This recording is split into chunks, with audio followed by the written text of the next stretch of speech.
जलज्जल प्रवाह पावितस्थले गलेवलं व्यलम्बिताम्बुजङ्गतुङ्गमालिका ढमढ्ढमढ्ढमढ्ढमन्निनादमढ्ढमर्वयं चकार चण्डताण्डवं तनोतु नः शिवः शिवम्।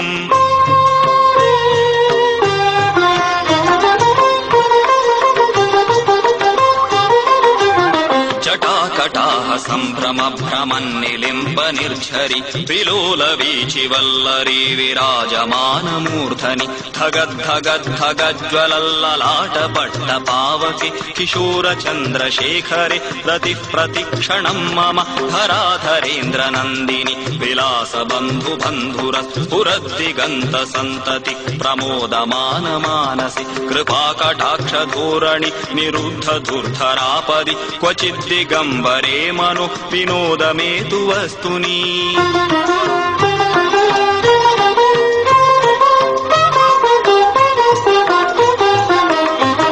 जटाभुजङ्ग पिङ्गळ स्फुरत्फणामणिप्रभ कदम्ब कुङ्कुमद्रव प्रलिप्त दिग्वधूमुखे मदान्द सिन्धुरस्फुरत्वगुत्तरीय मेदुरे मनो विनोदमद्भुतं बिभर्तु भूतभर्तरि सहस्रलोचन प्रभृत्य शेषलेख शेखर प्रसूनधूलिधोरणि विधूसराङ्घ्रिपीठभु भुजङ्गराजमालय निबद्ध जाटजूटक श्रियै चिराय जायतां चकोरबन्धुशेखरः।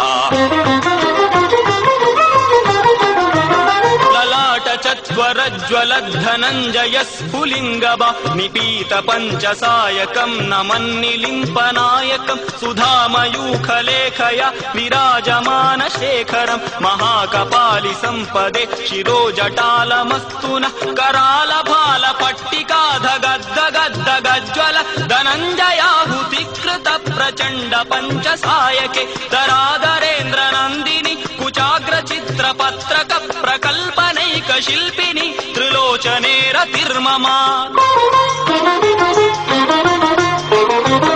नवीन मेघमण्डली निरुद्ध दुर्धर स्फुर कुहूनि शीतिनीतमः प्रबन्धबद्ध कन्दर निलिम्प निर्जरीधरस्तनोति कृत्ति सिन्दूर कलानिधान बन्धुर श्रियं जगद्धुरन्दर प्रफुल्ल नील पङ्कज प्रपञ्च कालिमप्रभ विलम्बि कण्ठ कन्दली रुचि प्रबद्ध कन्दरं स्मरच्छिदं पुरच्छिदं भवच्छिदं मखच्छिदं गजच्छिदान्धकच्चिदं तमन्तकच्चिदं भजे।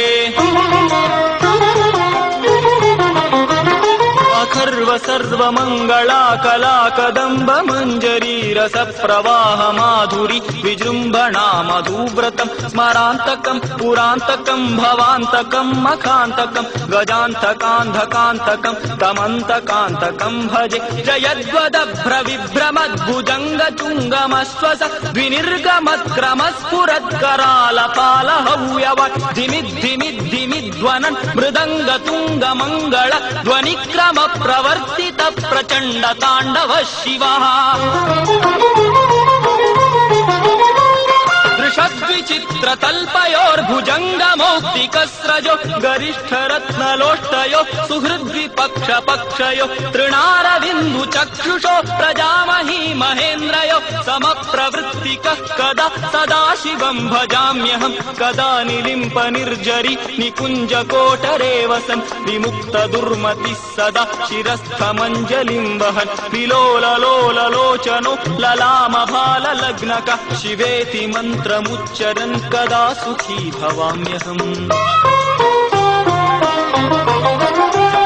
इमं हि नित्यमेव मुक्तमुत्तमोत्तमं स्तवम्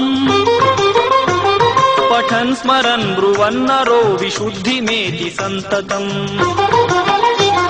हरे गुरौ सुभक्तिमाशु याति नान्यथा गतिम् विमोहनं हि देहिनां सुशङ्करस्य चिन्तनम्।